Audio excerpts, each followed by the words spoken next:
Hi, this is Carson with Troy, and I have with me Ella Walker Henderson. Ella is a fantasy author, and some of her series include the Sailor series, the Legendary series, and Valeria Descending series. Ella, thank you for getting on with me today. Go ahead and introduce yourself and tell us a little bit about your writing journey. Thanks. Yeah, I'm so glad to be here. I've been writing since maybe goodness, like 2013 or so. But didn't start publishing until a few years after that. Definitely. It was like 2022 when I first started publishing. So I had kind of a backlog of books, sort of, but also just like my first book, edited it over and over and over again. And so, but yeah, so I've been publishing for just a few years, but I've really enjoyed it. And I love getting to share books with the world. I write both epic fantasy and also epic romantic fantasy. But my romantic fantasy is more, it's like PG rated, like nothing too intense in there. And so it all still holds that like epic plot as well. So, but I love having the love stories like more fully embedded into the plot as well. So I've enjoyed that.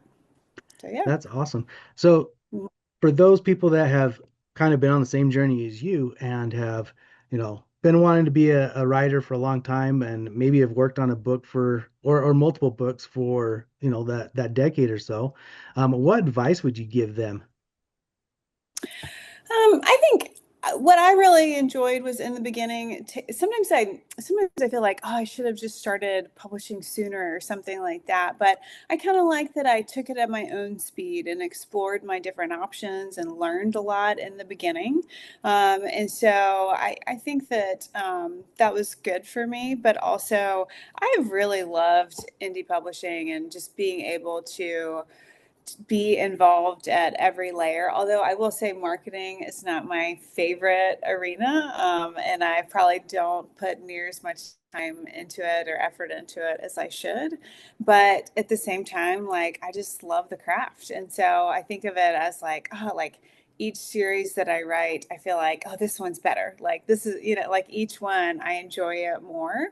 And so I think just like sticking with it and looking at the long game instead of getting stuck with comparison or being short-sighted with what you're doing and just always going back to craft. So Awesome. So, what made that switch to where you decided that to pull the trigger and to start publishing?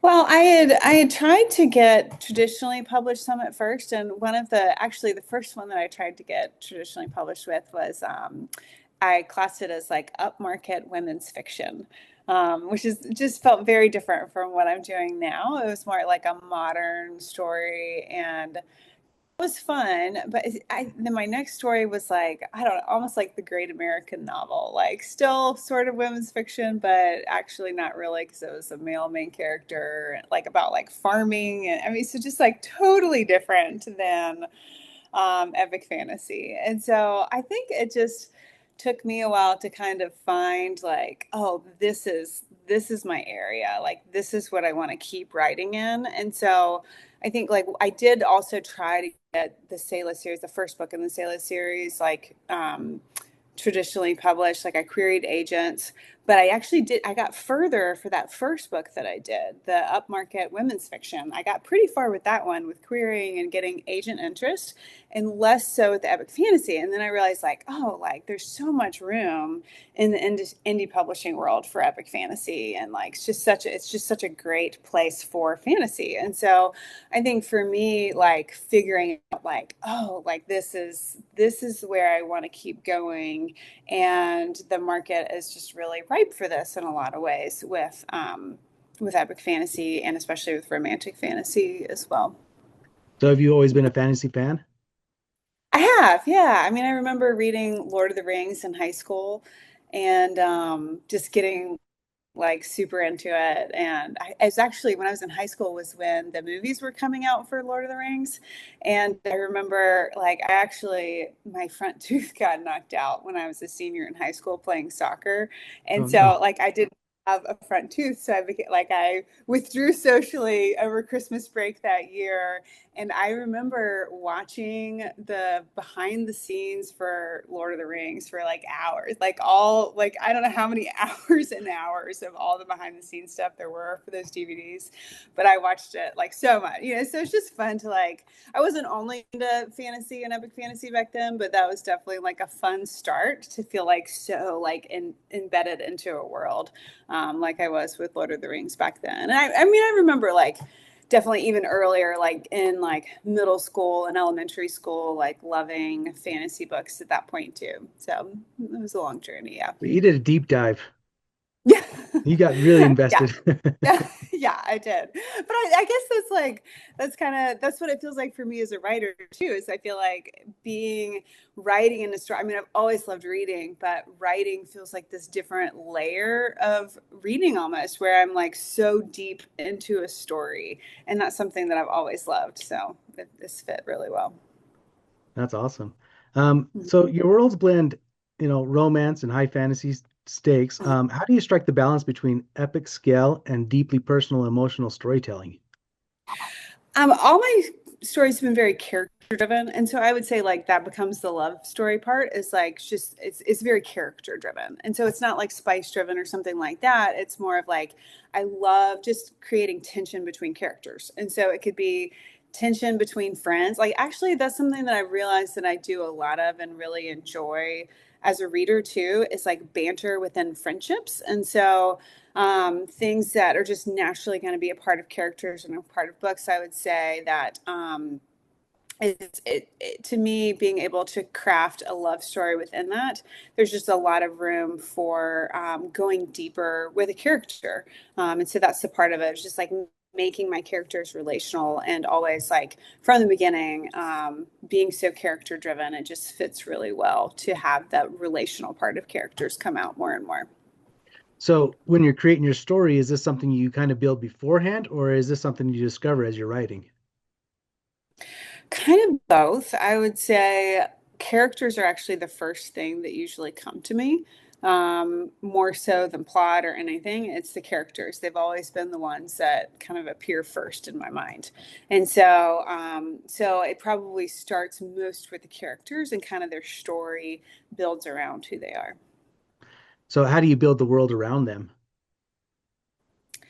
Um, well, figuring out like what situation do I find them in, and then some of the world building honestly happens like as the series goes on. Like there's a series that I just finished writing a 5 book series today, and this is not one that's been published at all. Like so, it'll start coming out later this year, and it's actually a dragon writing book, and so that's been really fun to create. But so for that one, I mean, some of the world building elements of like, hey, what's going to be really important to this plot? It didn't come out more until book 3. And so that's what I love about writing a long series like ahead of time is then there's things that I can go back and layer into book 1 that are more the just those world building elements. And so I like to kind of world build as I go rather than do a lot of world building up front. Sometimes that makes it annoying because there's inconsistencies that I have to catch in my books. But again, like I do a big revision process for my books. So it works out. It works out in the end. But so I do more enjoy that gradual process. That's kind of unique of writing the whole series before Yeah. releasing it. Is that something that you learned over time, or is that what you've always done? I've kind of, well, with the Sailor series, I did that somewhat. Like I think maybe book 4 was written by the time, because it's a 6 book series. And so book 4 was written by the time the first one came out. And so that still gave me, to have 4 books, it still gave me plenty of room to go back. And with this one, it wasn't necessarily, well, I've been publishing really quickly. And so, like with the Legendary series that I'm doing right now, I mean, I'm releasing books once a month. And so I like that feeling of like just being fully immersed in the world and doing revision for the whole series if I can. But it just depends on my time schedule. But lately I've been doing like writing far enough in advance that I have plenty of time to go back through and do a lot of revision for the whole series if I need to. But actually, one of the first writers that I heard of doing that was Michael Sullivan.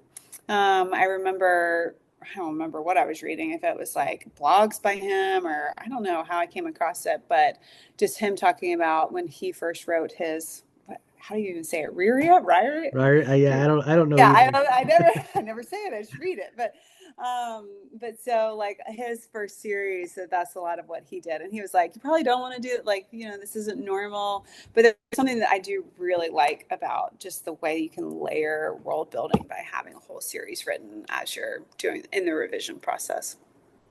No, I actually heard him say that too, and it surprised me. And I thought it was actually a really good idea.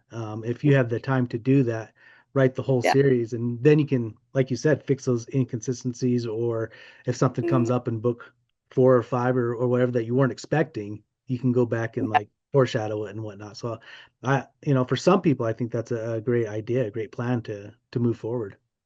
Yeah. And I like the way it makes it so I can release books more quickly. And as a reader, I really hate waiting like a year or even 6 months for a book to come out because there's so much that I forget. And so Hmm. I really love being able to binge read books. And so I feel like there's something satisfying, like as an author, of like, here's them all. Like, I don't want to sit on them. Like, you can just have them all pretty close together. So I think that's fun as a reader and fun as a writer to be able to try to do that. No, I agree. I don't know about you, but my TBR is so big that um, if somebody waits 6 months, I've forgotten Yeah. Yeah. completely what their book is about because I've read, half a dozen or so in between that time. So Yeah. yeah, I feel you. Yep. So your characters in your series often confront their destiny while carving out their own path. How do you explore the tension between, what fate has in store for them or the choices they make for your protagonists? Hmm. That's interesting. I haven't like thought a ton about that. It's just something that kind of naturally sort of unfolds in my writing. It's like I think I like the opportunity of like it's not just all fate, but they have like choices, and their choices matter in the world that they're in.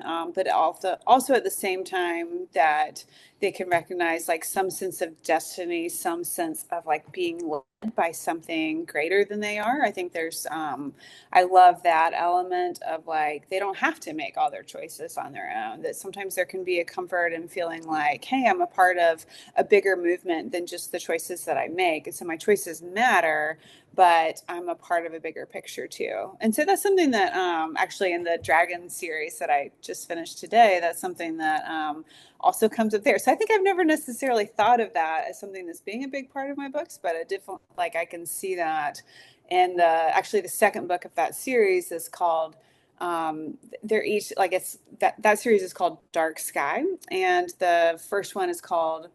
Well, these are all like temporary titles, but I think they're going to stick. And so the Placeholders, first one, right? yeah, so the first one is Wings of Night, and the second one is Wings of Fate. And so there's a lot of like, hey, there's a destiny that I'm being drawn towards that I really don't want. And so that is like a big thing that the main character is fighting against is this destiny and then this like fate that she is prophesied to have but she doesn't want to have. And so figuring out like what are her choices within that, but then also realizing like, oh, like the things that I'm resisting in this are not what I thought that they were going to be. And so ways that there's a lot of like freedom that she can find like within that fate too. So I think that's something that kind of, I guess, is more of a theme that I've realized in my books too. So yeah. It kind of sounds like magic in your stories comes at a cost, whether that's emotional, physical, or moral. What inspired you to give magic such personal consequences? Hmm. Um, maybe it's some of like just that our I don't know, just any kind of power comes at a cost, that whether it be a cost to our personal freedom or like there's sacrifices that for any to be able to do something. I mean, even like in the real world, if there's like power that I want to build in some way, it takes time and effort and focus. If there's something that I'm trying to do, lead in a way, like build a business or something like that, there's like sacrifice in terms of like my time and my family time or other things that I can be investing resources in. And so I think that's just a very realistic thing. And so it's an element that makes fantasy very realistic in those ways. You're talking about these fantastical elements, but when they come at a cost, or especially when there's personal stakes involved, there's something that makes that feel more real. That's awesome. Mhm. So, you're a epic fantasy and a romantic fantasy author. Romantic fantasy often walks the line between escapism and introspection. Do you write your romantic fantasy to challenge the reader's hearts or to heal it, or to both? Both, I would say. Yeah, so I keep thinking about this series I've just written. This one's like fresh on my mind. And so with that one, it's interesting where there's some tropes that I kind of flip around a little bit on that. In the first book, it does start out with a relationship that is a very unhealthy relationship. And there are ways that that gets portrayed a lot in romantic fantasy. And so things that like maybe some of the perceptions of like things that like, hey, this could feel very much like I'm being protected in this relationship, or this could feel very much like I'm being controlled in this relationship. And so kind of like testing the boundaries of like what's a maybe a more healthy form of protectiveness versus when a relationship becomes controlling and things like that. And so being able to walk through that narrative in a way where the main character isn't sure and she's trying to figure that out on her own in some different ways, and like has friends that are giving insight but she's not really sure what to believe at that point. And so a lot of self-discovery in that aspect of like through making mistakes and through relationships that don't go well.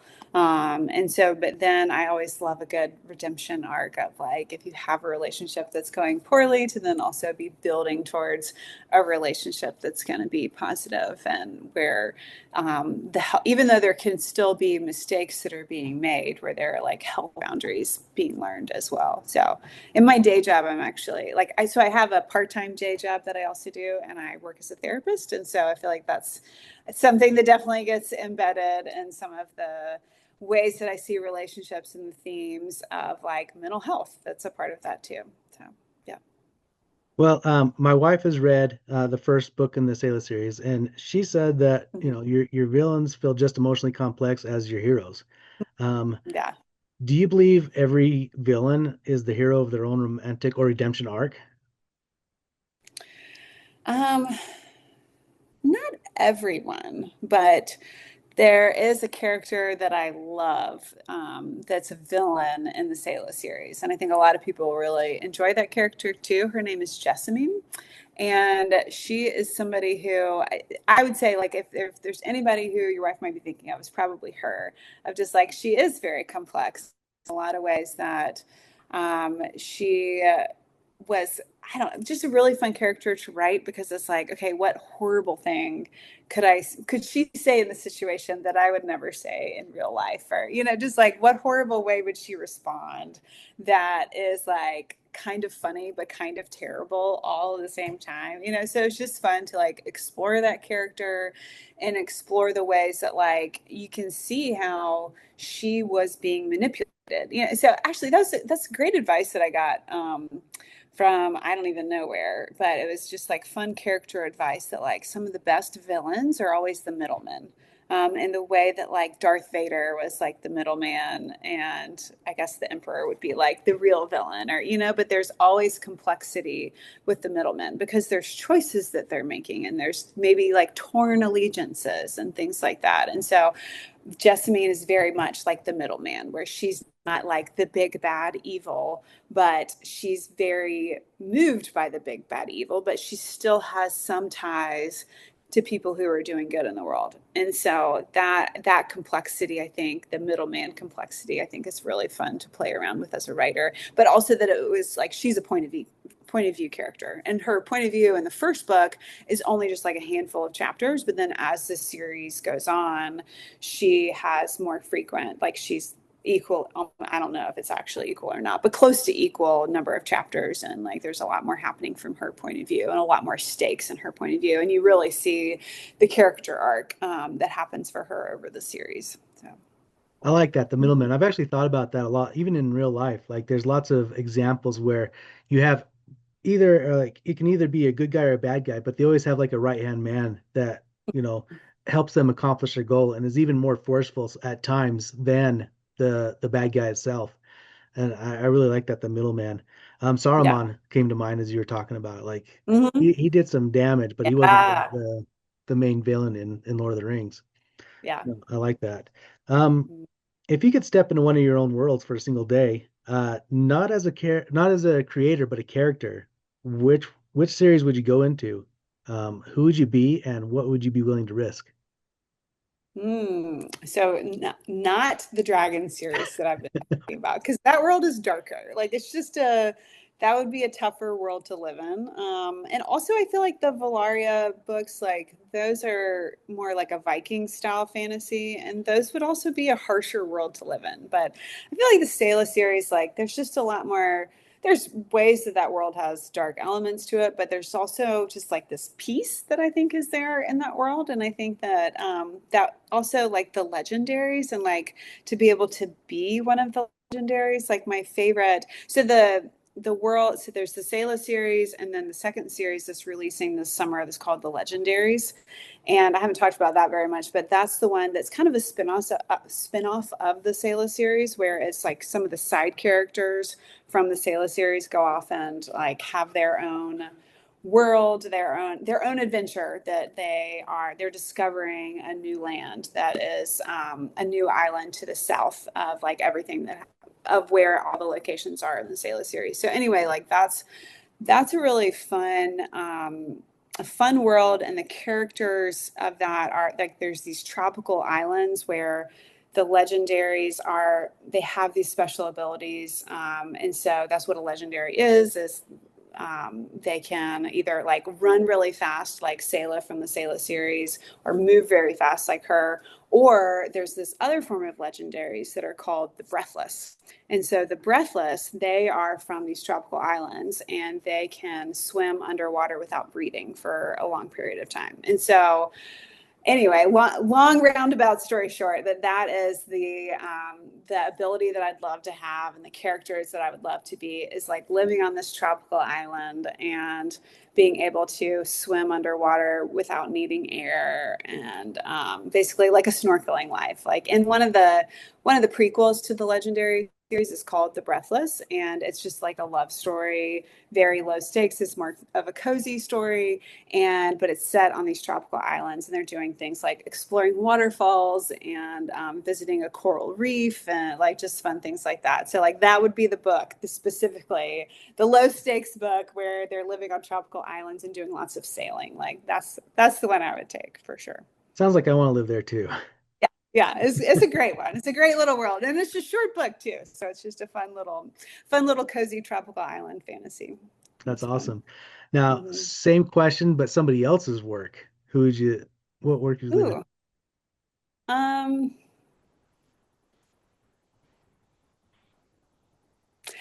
One of the most interesting world building that is also terrifying, but it was just so interesting, was the Brandon Sanderson Test of the Emerald Sea. Like I just thought there was so much in that. It was just so unique. And so I'm like, well, I don't really want to like for things to like explode in my face, but or like there's a lot of things that are concerning that you have to worry about in that world. But I guess there's something about ships and sailing that I'm drawn to, because that one, like that, like adventure on the sea, like that's a common theme for me of something that I would enjoy. I grew up sailing, and so that's something that like I grew up on the coast of South Carolina, and I love to sail. So that those are the worlds that I'm most drawn to. Do you get to sell much now? Um, a little bit. My parents still live on the coast, and so when I visit them, I get to. And I've actually been teaching my son how to sail. I have a 7-year-old son that he's been learning, and so I got to teach him a little bit last month. And then we're actually going down for a couple weeks for a sailing camp coming up, where he's going to be like learning how to sail in the mornings, and then hopefully I'll get to sail with him some in the afternoons. So yeah. That's awesome. So that part of your life has definitely creeped into your fiction. Yeah, for sure. Especially with the Legendary series, there's a lot of boats and a lot of sailing in the Legendary series. Actually, one of my favorite reviews was by just an ARC reader that typically reads all of my books, and he said something in this what it was so funny of like that it felt like I can't remember it exactly, but he felt like was that like the author had been a pirate captain before, and I was like, yes. He liked all my sailing knowledge and language that like came into the way I was writing about the boats, and I was like, I really favored that review a lot for it to be the pirate captain one. But yeah. That's awesome.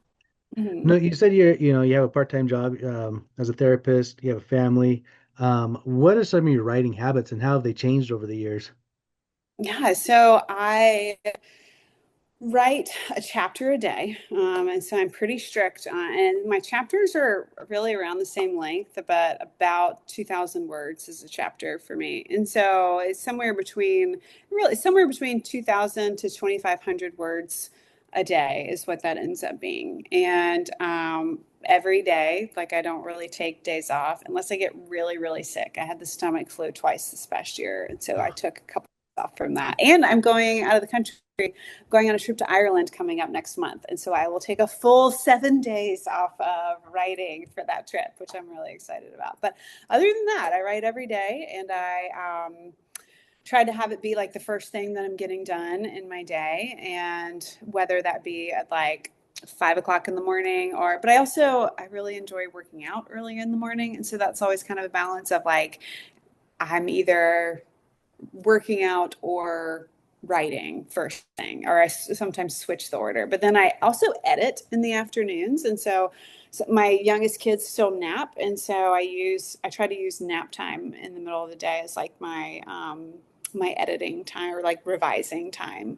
And so that way I'm always working on two projects at once, where I'm always moving forward with the story, but then always in that revising process as well.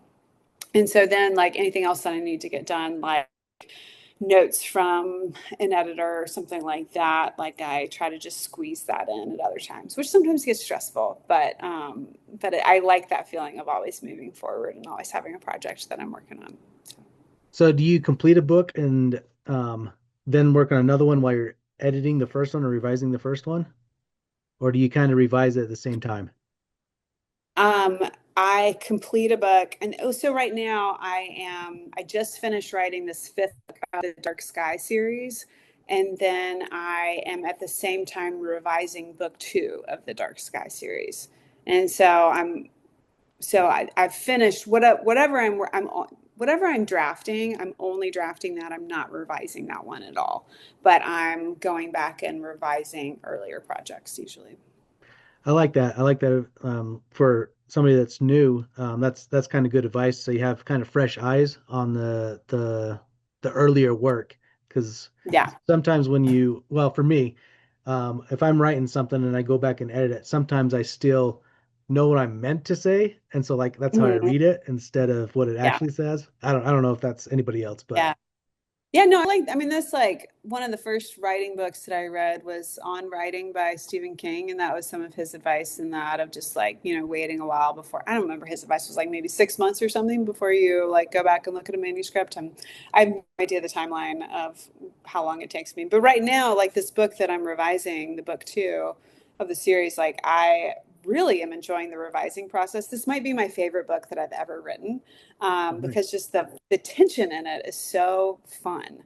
And so I don't remember what happens next. And so like I'm going through it and like I want to know, like I actually yesterday, like I try to revise right now like 3 chapters a day. And so I was going through and like did a fourth chapter because I so badly wanted to read what happened in the next scene. So it's always a fun feeling of like, oh, I feel like this is an enjoyable read as I'm going through it. And so, but it feels very fresh to look at right now, which is fun. That's a good feeling to have, and I guess I don't expect any different because when I read stuff, um, like we talked about earlier, like 6 months or whatever, I've kind of forgotten. So like if you've waited a long, enough time that maybe you've forgotten exactly kind of what happened. You maybe remember like the general storyline, but the details might have been lost as you've gone on. Mhm. So that's kind of cool. Yeah. So being an indie author, you're in charge of everything. You have fantastic covers. And you said you're editing, you also have an editor. How'd you find your cover artist and your editor? What process did you go about with that? So my cover artist was actually from 99 Designs, where you do like like almost, I can't remember what it's called. Almost like an auction where you have like different people compete to all design your cover, and then you choose one of them at the end. It's, I guess, a competition, not an auction. And so that's what I did. And then I found my cover designer through doing that. And then I've just stuck with her. And she's designed every book. Although for this Dragon series, I am playing around with designing my own cover for that because that's something I've always wanted to do. And so I might decide like this is terrible and scrap it and then just pay a cover designer to do it. But I think it'd be really fun just to experiment and see what it's like. And then my editor, actually, I've experimented some with using like very professional editors that cost a lot of money, and it's just always so hard to pay so much money for it. And so I have often more relied on friends of mine. So I've got a friend who just, is not a professional editor, but she has just edited my books and does more, it's more copy editing. And so, but my own revision process is just so thorough that I get a pretty clean book. And so, I like details like grammar and like really like the nuts and bolts of those things. And so I'm able to get a copy pretty clean and then just having like other sets of eyes to help me see like plot holes or other inconsistencies. But it's usually pretty technical stuff that she's got. And then a proofreader who is also looking behind. And now, actually, the proofreader ended up is another person. It's actually just somebody who found me as an ARC reader and was just like, "Hey, I would love to like help you with your books." And so she's been doing. So she's the proofreading has actually become another round of copy editing, actually. And so that's been great to have both of their just help with doing it and not being like thousands and thousands of dollars for the editing process. So yeah. That's awesome. That's great when you Mhm. can find people like that that you weren't really expecting, but have been a great value to you. Yeah. Yeah. It's been fun. So you mentioned marketing earlier, and you don't do enough of it. What successes have you found with marketing, and what advice would you give? Um, so I have dabbled in different things, and I think I've been more kind of trying on one thing at a time.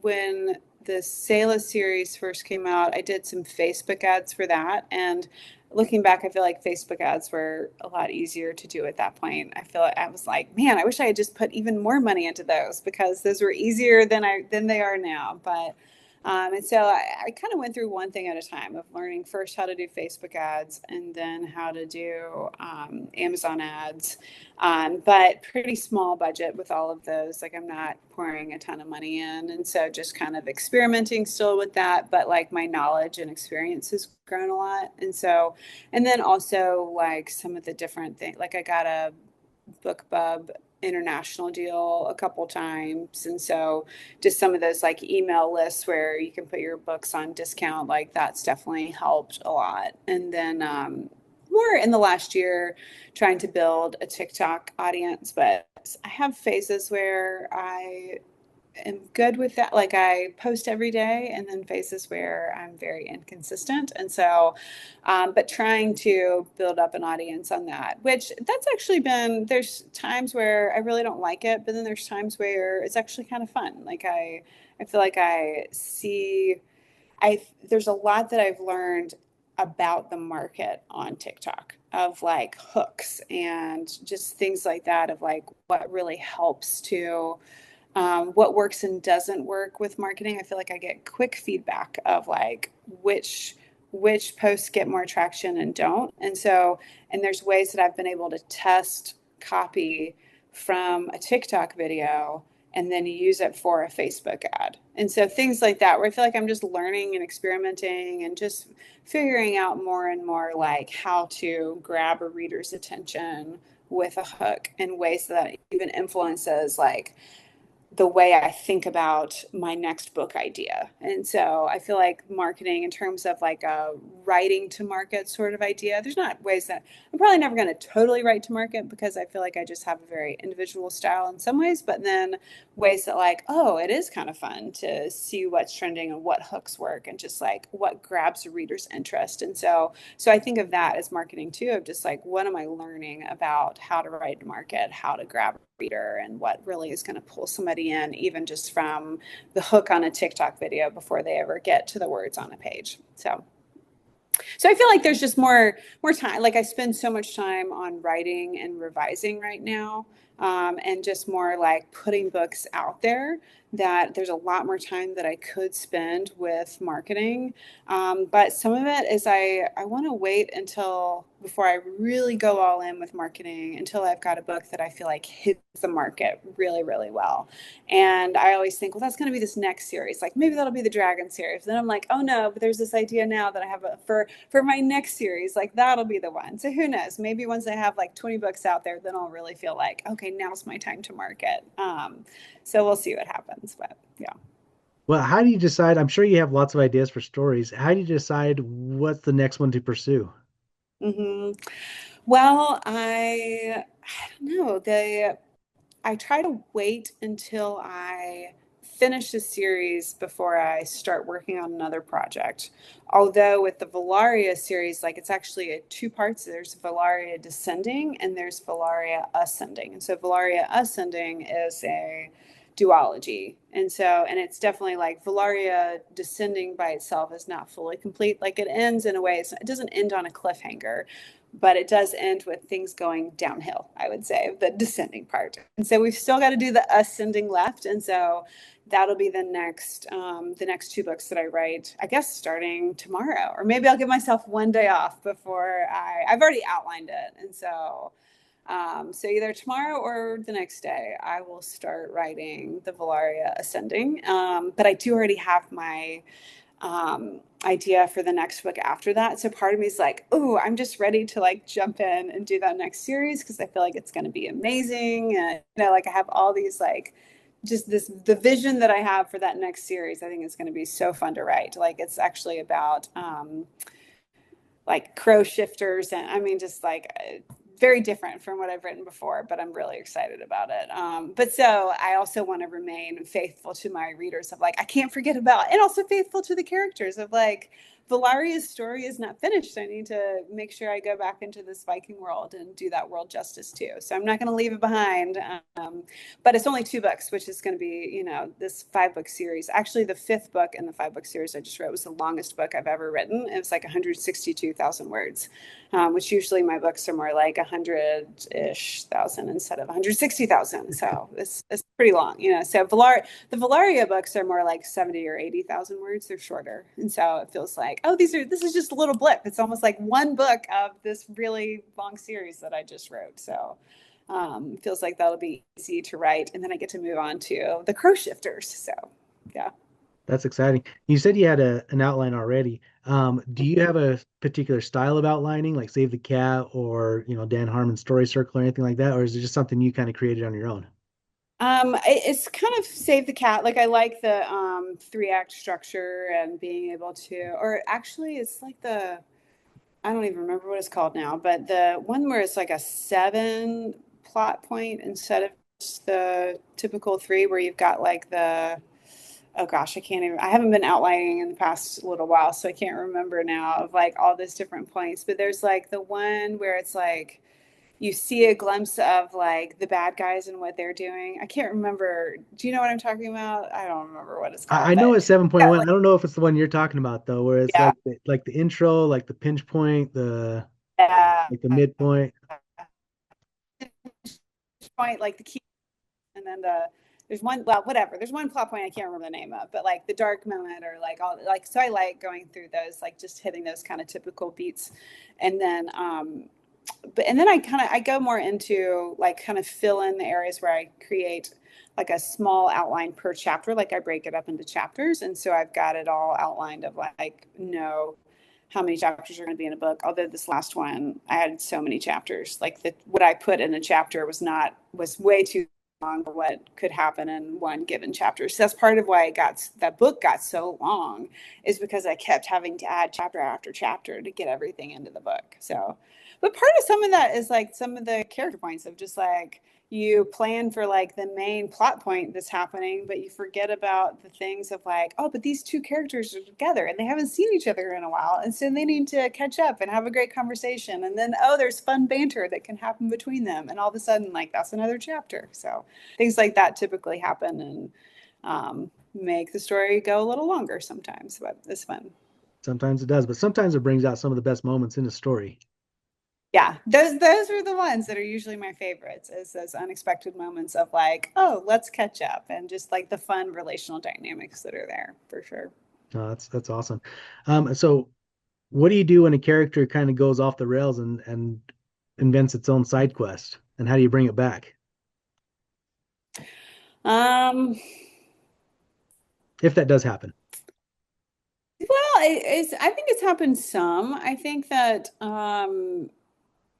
there have been points where like the outline just has totally changed and there's something that needs to go a different direction. And so if it goes a different direction, I don't know that I ever really bring the character back. We just go that new way. But a lot of times it ends up like at least the main pieces get there. But my outlines are so loose that I feel like there's a lot of room for things to change and for things to go differently. Although, I mean, sometimes it's like the series, that's where things get really different. Is I might have a loose outline of like, hey, this is going to be a 5 book series and this is generally what's going to happen over these 5 books. But then for this dragon series, the fourth book, there was a new, it's actually, it's all written in just one point of view, single like first person point of view. But then the fourth book, I had a new unexpected POV character. And so then I discovered that as I was writing or as I was outlining that fourth book. And so that really changed the direction of the fourth and fifth book in the series. And it's part of why that fifth book got so long, is because there's a whole different POV character. But that was really fun because I feel like there were elements that I was getting bored of, and I feel like the reader would have gotten bored of too. But then you bring in this whole new POV character, and all of a sudden there's completely new dynamics, completely new tension. And she had a personality that was totally opposite of the original POV character. And so it's just fun to like switch things up. So sometimes like a side character like that can come in and all of a sudden be a completely new character and change things, but much for the better. So it's fun. That's awesome. What do you do to kind of hone your craft and get better each time you write a book? Um, I think just like being in that practice of constantly writing. I think that's some of it. It's just like always writing, honing my craft. Um, just, I enjoy writing long series. And so seeing like, hey, what's going to happen over this whole series, and not just like trying to learn from a single book, but trying to learn from like what's going to happen with an epic plot that unfolds over so many books. But then also I think reading a ton, like that's, I try to, in my first year of publishing, I had a harder time. My kids were smaller, like I was still babies at that point. And so I feel like that's where it's hard to find time to read. It was definitely a lot harder at that point in my life. But right now I've got a little bit more flexibility where I can build in more reading time in the evening. And so, and I didn't have a Kindle Unlimited subscription, but I just got one, and I feel I just got one as in like last November I got one. And that was one of, I think, the best things, the best investments that I've made as an author, as being a reader on KU, because that's so much of where indie authors are and what other people are doing, is so to learn from what other people are writing that's going to be not in the mass market but more similar to my own writing. Like I think that's just been a great learning opportunity, and I've really enjoyed it as a reader. And so I think that's been fun, is like seeing reading really as an investment into writing. That's awesome. What advice would you give a new writer? um don't compare to what everybody else is doing. Like I think there's a lot of ways to learn from what everybody else is doing, and to grow and get ideas and see what success from other people. And so to always be learning from other people, but not comparing and trying to decide like, oh, this is like, oh, I'm not going to make it unless I reach this that your journey doesn't have to look like anybody else's, that the way that you're going to grow and the readers that you're going to reach, that can be your own story and doesn't have to be anybody else's. So I think not comparing, still learning, but not comparing. Awesome. Ella, I learned a lot from you today. Go ahead and tell people how they can reach you, how to get your books, if you're going to any conventions this year, how they can meet you. So my website is probably the best way to find me. It's ellawalkerhenderson.com, and there are some freebie newsletter signups on there. And so that's a great way to find out a little bit more about my writing, and also to, I'm pretty responsive on email. And so if you sign up for my newsletter, then you have my email address and you can email me back. So that's probably the way I most like it, even more than social media. And then I am not going to be at any conventions or conferences this year. I had thought about doing Dragon Con, but I missed the sign up, and so maybe next year. So probably not this year, but hopefully in 2026, I'd love to do a little bit more in person. So hopefully that'll be my more digging into in-person events. I've been slower to do stuff with print. I've been more ebooks, and so but I'm trying to do more and more with like just doing print sales and building that up a little bit. So yeah, those are the ways. I would say my website is probably the best way to find me though. Awesome. Thank you so much. I appreciate you getting on and taking time out of your day. I thank you so much. Yeah, thanks so much for having me. I really enjoyed it. Thank you for listening to the Troy Podcast. Please subscribe, like, and share with your friends.